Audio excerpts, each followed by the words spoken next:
કેમ છો સુશીલાબેન? સારું છે. સારું છે. હા. ક્યાંથી આવો છો? દાહોદ જિલ્લો ગામ લીમખેડા. લીમખેડા. હા. શું તકલીફ હતી, કયો જરા? અરે મને કમરથી માંડીને પગમાં ઝંઝણાટી, બંને પગ બેરા થઈ જતા હતા અને ચલાતું નહોતું. એક અડધો કલાક પણ ઊભી નહીં સકવાઈ શકતી, 10 મિનિટ પણ નહીં ઊભી રહી શકતી હતી. બરાબર. એટલે પછી MRI કરાયું. MRI થોડો સમય દવા લીધી, પછી થોડું આમ લાગ્યું. પછી તમારા જોડે આવ્યા એટલે પછી કસરત ચાલુ થઈ, તમારી સારવાર મળી એટલે સારું થયું. 4-5 વાર આવ્યા પણ મને બહુ રાહત થઈ એમ. બરાબર.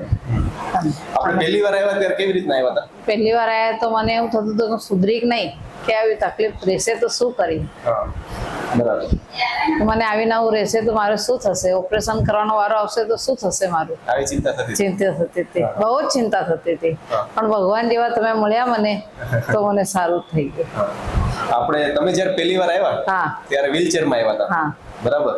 અને પછી અહીંથી મેં MRI કરવાનું કીધું હતું, તમે MRI કરાય આવ્યા. તમારી તકલીફ સમજીએ ને, તમારી તકલીફમાં કેવું હતું, આ L5 એટલે છેલ્લું 5મું મણકું અને S1, આ જે ગાદી છે ને એ બહુ વધારે બહાર આવી ગઈ હતી. આ જે નસ છે ને આખી જ્યાં પગમાં જતી હોય, આ નસ અહીંયા કમ્પ્લીટ દબાઈ ગઈ હતી. બરાબર. ગાદી ની રિંગ તૂટીને બહાર આવ્યું હતું.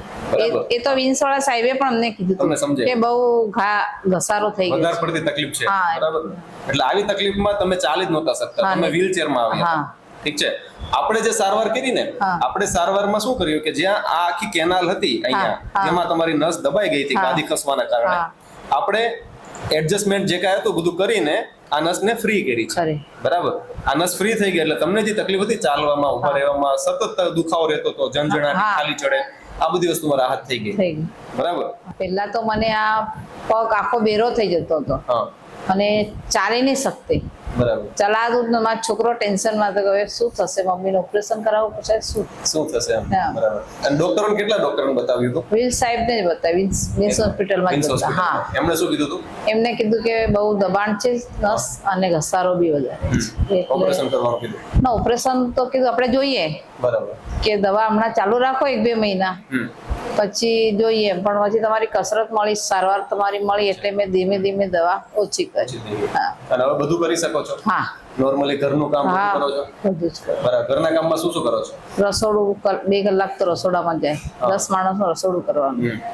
પછી છોકરાઓ નાના છે, એમને આખો દિવસ આ દોડા દોડી કરે. બરાબર. એમની પાછળ હોય. પછી પછી ગાય દોવાનું, ગાયને આપવાનું, ખાવાનું, આ તે. પછી વજન થોડો સમય ઉચક્યો પણ પછી ના તાકાત થઈ એટલે પછી મૂકી દીધું વજન ઉચક. એટલે એમ તો ભગવાનની દયાથી હું સારી છે અને મને તમારી સારવાર મળી એટલે હું બહુ સારી. બહુ સારું છે. હવે કોઈ વાંધો નથી, હવે ખાલી ચડતી નથી એવું કઈ નથી.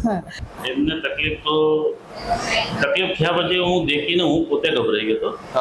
તો આવતા જ નહોતા મારી જોડે કે તું લઈને જા, કેમ કે મારાથી તો જોવાતું જ નહોતું. એટલે પછી છોકરો લઈને આવ્યો. હું પોતે બહુ ટેન્શનમાં આવી ગયો. બરાબર. પણ આ 2-3 વખતથી હું તમારે ત્યાં અહીંયા 2 વખત તો છોકરો જ આવ્યો હતો. પહેલી વાર છોકરા આવ્યા? 2 વાર છોકરા આવ્યા, પણ 3 ટાઈમ હું આવ્યો. એટલે હમણાં ગઈકાલે એને મને કીધું આપણે બરોડા જવાનું, મેં કીધું ચાલો. હવે ચિંતા નથી થતી? ના, બધું મેં કીધું મારું ગમે એ કામ હતો છોડ દીધું. આપણને તમારે ત્યાં આવ્યા પછી મને પણ એટલો આનંદ થયો કે ના, આપણને બહુ સારું રિઝલ્ટ મળ્યું.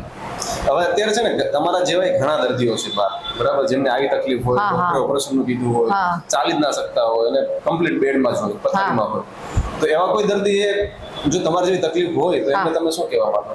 અમે તો તઈ જાઓ એમ જ કહીએ. બરાબર. અમે તો તમે કોઈ ચાલતા માણસને બી કહીએ. અને તમારા જેટલા પેશન્ટ આવ્યા ને એટલાને હું તો પૂછું જ કે તમને ક્યાં શું થયું, કેવી તકલીફ.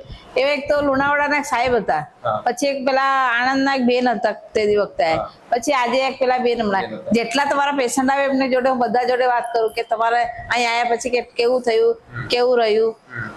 તો મને હું બધાને પૂછતી જ રહું છે કે ભાઈ આયા છે એમને કેવું છે, તો પછી હું અહીં આવું છું, ધક્કા ખાવાનું કોઈ જરૂર નથી ને. પણ મને સારું થયું એટલે મને સારું લાગ્યું. સારું, વાંધો નહીં. હવે મેઇન વસ્તુ એ છે કસરત કરતા રહેજો. આ કસરત થી થોડો વધારે કીધું છે રાખતા રહેજો, એટલા ફરી ના થાય. બરાબર. ચાલો. હા.